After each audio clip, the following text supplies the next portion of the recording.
Auprès de toi, Seigneur, je me sens si bien.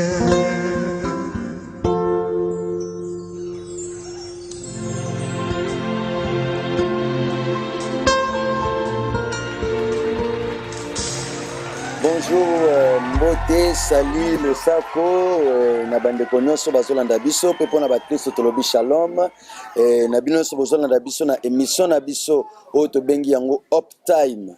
Uptime eza émission oyo eza elobi temps ya espoir pona biso bilenge, eza émission oyo eza komema bilenge na avenir oyo ezali meilleur, avenir moko oyo ezali ya malamu pona biso, et eza émission oyo okobanda komesana nango na batango ezali koya. Lelo eza émission na biso to numéro na biso ya liboso na sima moi tango muke tozo développer thème oyo nzambe apesi biso to kabola na yo lelo, et ko changer vraiment chaîne té ko bungisa pe makanisité tous ala ensemble et to ko bénéficier na loko moko motuya. Encore une fois na lobby bonjour. Toza kaka na référence na biso eza Bible parce que toko bima libanda ya Biblia te, et tozoluka koyeba nini oyo eza posa nzambe pona jeunesse, et Bible lobi nini pona o etali jeunesse. Que personne ne méprise ta jeunesse, mais sois un modèle pour le fidèle en parole, en conduite, en charité, en foi et en pureté. Waneza makambo tozo développer lelo. Bible Job sepso mutu a mépriser jeunesse na yote, et mépris eza ba sentiment ya mabe. Sentiment ndenge tolobaka awa ya ko chola, ya ko saboter, ya ko négliger mutu, mais Bible epekisi yango mutu azala bongo te pona yo. Or po mutu a mépriser yote eza na makambo oyo il faut zala, eza na forme oyo il faut zala nango pour que mutu a méprisé yote. Et par rapport à la Bible lobi na biso awa ndenge tuti kotanga, sois un modèle. Donc eza eloko batindi biso, eza devoir, nous devons être un modèle. C'est-à-dire soko za modèle mutu ko mépriser yote. Et modèle eza na makambo nyonso ya pamba te, mais modèle eza na ba grande ligne oyo Bible epesi biso. Alobi liboso, sois un modèle en parole. Parole eza nini? Parole eza expression ya pensée. Au même Bible homolobi, c'est par l'abondance du cœur que la bouche parle. C'est-à-dire makambo tolobaka izaka kaka na mnokote, mais ça expression ya pensée. Or pensée neza bo moto ya moto. Et nyonso to salaka ezouta na pensée. Donc pona osala avenir moko meilleur, pour le deux à la mutu ya solo na société, ba valoriser yo pe ko ba valeur nyonso ekoki, et lo ka liboso changer d'abord ba parole na yo. Et l'on a ba parole ya mabe, et l'on a ba parole ya komi tsolana nu yo moko, ya komi mono za na sens te, oza na forme te, oza na espoir te, non. Banda koloba makambo ya malamu, parce que makambo ya malamu ndezali o efani na kati ya âme na yo. Ndenge to ti koloba ke ba parole za expression ya âme. Donc banda omona ke non ngana ozala mutu ya malonga, ngana ko sala boye, ngana ko kende liboso, et en disant cela et ko pousser siko nzoto na yo pe makanisi na yo e banda ko sala ba ligne oyo e ko mema yo na makambo oyo ko pousser na avenir moko malamu. Mais si tu as des pensées négatives, banda ko loba pe ba parole moko négative, c'est alors que plus tard on va ko koma mépriser na société pam. Et lo ko mibale en dehors ya parole, tout le monde ezali en conduite. Conduite na lingala to ko loba etamboleli oyo zo tambola. Etamboli ya makolote to che gauche droite te, lo lenge na yo ya kozala nde etamboli wana yango pe ekopesa yo valeur moko to utilité moko na société. C'est-à-dire oza mutu moko oyebi comment ko vivre na batu, mama aza mama, papa aza papa, yaya aza papa yaya, ba 20 discours olongola na munoko na yo, et omipesi ba discipline même ya kotangaka ata Bible ata makambo ya classe, donc ko apprendre ndenge balobaka un jour une idée de plus, et kozango na kotanga ka ozoluka makambo yo moko etamboli na yo opesa ngo discipline ya ko nourrir yo na makambo ya valeur pour que lobby ozala vraiment mutu kozala élevé, ozala mutu oyo kozala avenir moko meilleur. Mais ce qui lelo aujourd'hui etamboli na yo otiango na makambo ya pamba pamba, okenda na makambo oyo ezopesa yo eloko moko te na journée et bien aimé malembe age ezokende elobi okokama okomi mokolo mais oza méprisé oza na valeur te na société oza na valeur te na famille et ekozala vraiment malamu te donc tobengi yo lisusu na deuxième partie na biso awa ozongisa etamboli na yo ezala digne ya mutu oyo aza kokana kokoma moto ya malonga lobi pe kosala avenir moko ya malamu. Dieu a mis un rêve dans ton cœur, écris-le, garde-le comme un trésor. Quoi qu'on dise, protège la vision avec passion. Oh oui, quand tu sais de tout ton être que ce rêve ne vient pas de toi, même si tu ne vois que le contraire, persévère. Oh oui, persévère, persévère, persévère, persévère, car sa parole, elle s'accomplira.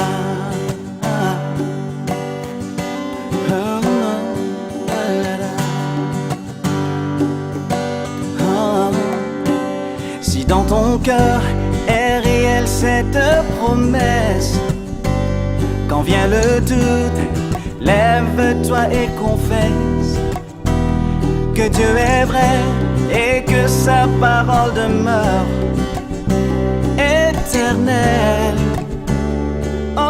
Donc voilà les équipements na biso ya liboso tolobeli parole ya mibale a de 8 kolobela conduite na biso kanga yango place ozali na assure que oza molandi ya malamu oza na kaye na yo ozo noter ba point wana et tozo continuer sima na biso kotala etamboli na biso tozo kende sikoyo na o etali sikoyo charité eza nini dictionnaire nde esunga biso pona ko répondre. Charité par le but, c'est l'amour que l'on ressent pour Dieu, pour le bien et pour son prochain. Donc il y a une charité et ça et l'autre lisusu o esengeli ozala nango pona kosala avenir o ezali meilleur pona kosala jeunesse o ezana espoir ya lobi il faut za na charité. Premièrement tokoki kosala eloko moko te soki to associé na nzambe te. Même Bible na Genèse le bas au commencement Dieu. Suite tu as mais d'abord Dieu. Donc na nyonso pour la jeunesse où il la meilleure, pour la jeune où il la avenir moko meilleur, il faut que loko liboso, il faut attiana nzambe na première place. Et tant que tu nzambe na première place, nzamba sepeli abakisi biso mayele et de komona ki ezali susu amour oyo ozanango pour le bien, oyo sont entouré biso. On n'est pas humain, ceux qui ba bien ezate autour na biso. Et partout aux alliés, nous sommes entourés de bien. Bien ezali mboka, bien ezali ndaku, bien ezali mutu kozana ngo, bien ezali balabala, nyonso wana pona mutu ani kosala avenir ya malamu pe pona jeunesse kozana espoir, il faut eye ba ko valoriser ba bien na biso. Donc respect ya ba bien otozana ngo.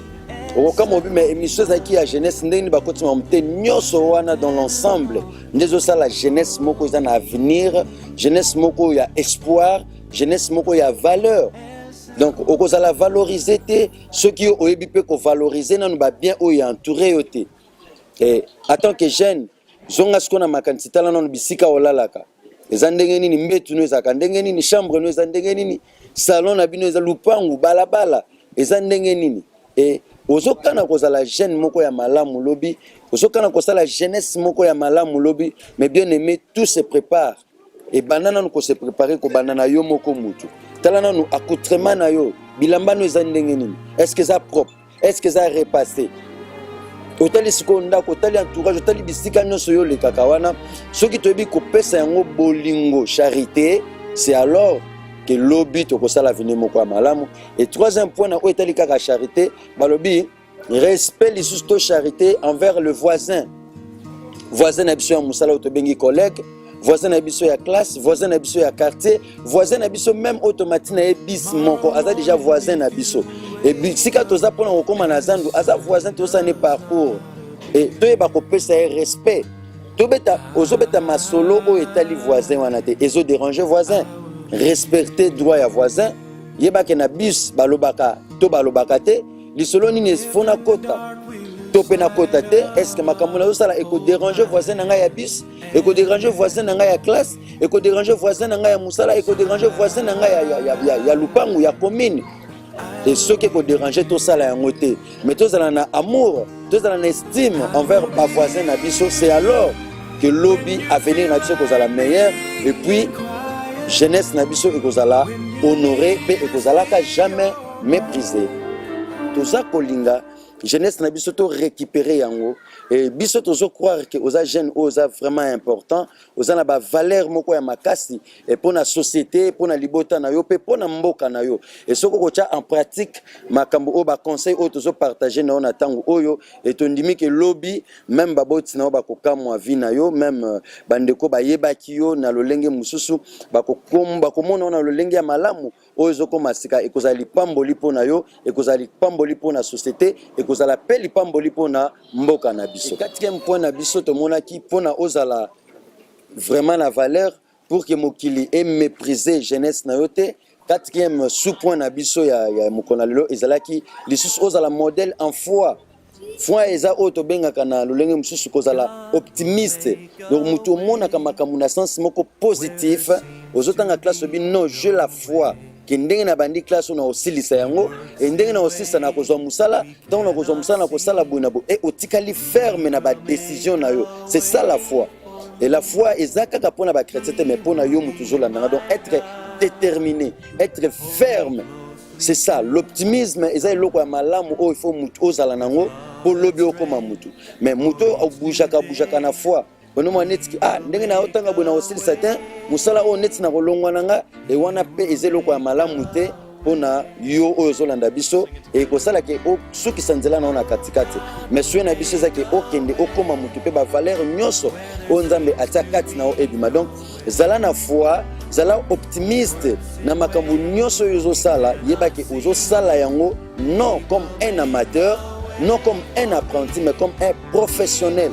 Parce que le temps est vraiment précieux et au salaire de côté à meka netika quiose té tant où yo meka temps et zo se perdre inutilement. Alors sala avec objectif moko précis yeba ke nazo sala na temps oti na temps on a kosala likambuboe et koleksa tante le lozana balabala aussi se ba komono so preso maestro grand prêtre maintenant on a no so be la baninga bando be depuis na 6h yo bando be la ba grand prêtre muninga ke kotanga lobi ya kuma mokonzi yo saka na point wana ozobela ba grand prêtre hotel mozobenga preso ya kenda musala na 8h atiki yo preso na coin akozonga na 19h chosu ano changer combo preso maestro mais ya ucho sala akozala responsable parce que ako faire face na ono so comme liboso na comme responsabilité moi na beli akosomba kisi bona mais yo wana 8h comme ninga sana musala bakisi quelque chose yo lection na point na kusenga ka na koloba biloko ezangitina. Tant au muninga lekisi 3-4 temps muninga lekisi na koyekola na classe na ba centre zebele yo lekisi on a point na kosama mboza ngitina plus tozo perdre le temps wana plus tozo kola plus tokozala inutile na société et nzambe azana posa tozala vraiment utile biso pe bandeko na yo to bimi na émission on a souci kaka ya ko récupérer yo tant ezana nous okotelema kotala forme ozate ke natanga te nazana na eloko boete mais à partir ya ndenge ka kozali soko zui décision lelo au côté les mappés au changer le lenge na lobby mokilipe et valoriser au compé utile na société. Donc c'est vraiment important et toujours que ne pena malembe na ko chiter pour la première partie na biso ya émission ya mokona lelo et dernier point na biso o toujours que ndesiko ko simba na za sûr que au commis ba point no sur 4 autres lobaki pour na résumer to lobby ya liboso to lobaki oza la modèle en parole foi ba nini ozolobela ya mibale to lobaki en conduite et tamboli na yo eza la penza malamu ya ngondi zolakisa ke mutu ana za na avenir meilleur jeune ya bien ndenge to lobaka vrai jo ya ngwanande et ya misa to lobaki oza la modèle en charité, amour envers yo moko, entourage na yo, ba bien et puis ba voisin na yo. Et quatrième point autour du kolobelezaki en foi, kotikala ferme et puis kozala optimiste kotala toujours makambo ya kitoko oyo yo moni ke kofuta ya mwana ndo tikala nango osala. Et puis dernier point na biso pona mokona lelo tozokende siko kolobela sur la pureté. Et on n'a rien ajouté, c'est simplement oyo Bible lobby bozomona on a ba tableau ndengo zoleka wana Bible nde lobby etangeli biso 5 points oyo il faut zala nango po ozala jeune moko modèle ozala succès pe ozala na réussite. Bible nde etangeli biso 5 points wana. Et dernier point na biso oyo tozokende kotanga sikoyo tozolobela sur la pureté. Pureté na elateli na biso, pureté na lolenge na biso kozala. Donc pureté zali manque ya ba mélange na nzoto pakoli ba produit meli ba masanga o te ba makaya. Finalement ba parents tant bazotala biso bazoloba na biso nini babino jeunesse alléluia ya kopola, jeunesse alléluia ya kobeba, jeunesse alléluia sans espoir. Non, eza jeunesse eza biso ba jeune de tout sali que jeunesse na biso lelo ezala mépriser, ezala na tinate et elakisa ba parents na biso que avenir ezate. Et autrefois tozala ki ba jeunesse moko ya motu ya melelo ba boti na biso ba komi ko regretter pour na biso ba moni biso tozala jeunesse moko sans forme et sans espoir et to kokate ko succéder bango. Nzoka nde soko longoli ba mélange nyonso okomi mutu oyo oza kotala siko liboso oluki ozala pure na ba pensée na yo, na habillement na yo, na comportement na yo, na langage na yo. C'est alors que même baboti na biso bako sepela na biso pe bako apprécier biso bako zala na esengo ya kotikela biso mokumba soki bango bakei po biso pe to tikela ko succéder bango. Et tout ça la effort wana ndeko jeune tozongela identité na biso tozongela ba valeur na biso ya jeunesse parce que mokili lobi toza avenir ya lobi. Et kozala ministre ya lobi, kozala pasteur ya lobi, kozala PDG ya lobi, et demain se prépare déjà aujourd'hui. Donc pendant qu'on a déjà formé ya lulengo yo lingi kozala lobi na kati ya pureté, c'est alors que mokile kondimao, c'est alors que nzamba kopambola et kozala parcours moko meilleur. Donc tozala kondima ke okangi 5 points wana nyoso, tolobela ki sur la parole, tolobeli sur la conduite, tolobeli sur la pureté, tolobeli sur le lenge na ya kozala nyonso wana eza makambo okomesa na kozala nango. Et pona lelo la kanisi tozokende kona na kosukisa membala na sima okolanda biso lisusu na ba émission oyo kotikala wana. Donc obosa na te pardon simba ba point wana et point ya suka tolobeli pureté zala pure na comportement na esprit na âme na yo pe na corps na yo luka kozala toujours pure et makambo na ko connaître liboso pe jeunesse na yo et kozala jamais méprisé. Les bonnes choses ne durent jamais et comme il a su qu'après l'émission na biso ya lelo et en autre biso merci parce que vous allez qui vraiment téléspectateur mon gars kitoko vous allez kolanda biso bien pe aussi quelque chose ya bien. Alors pour la suite aux ana mituna aux ana préoccupation nous sommes là pour vous et rien que pour la jeunesse parce que émission c'est la jeunesse mais ça pour espoir juste au premier biso to po bengi biso na ba numéro oyo zolanda wana na c'est écran na yo to kozala wana pour la koyanula yo to kozala pour la répondre même na téléphone même na émission oyo zoya et pour la l'autre suki wana salela makambo opo bible lobby et sengo la moto ayoki pe atie en pratique oya yoki et to sala kondima ke lobby mokile contact la cause jeunesse mon ba kitoko allez to suki wana to kutani na prochain numéro ciao.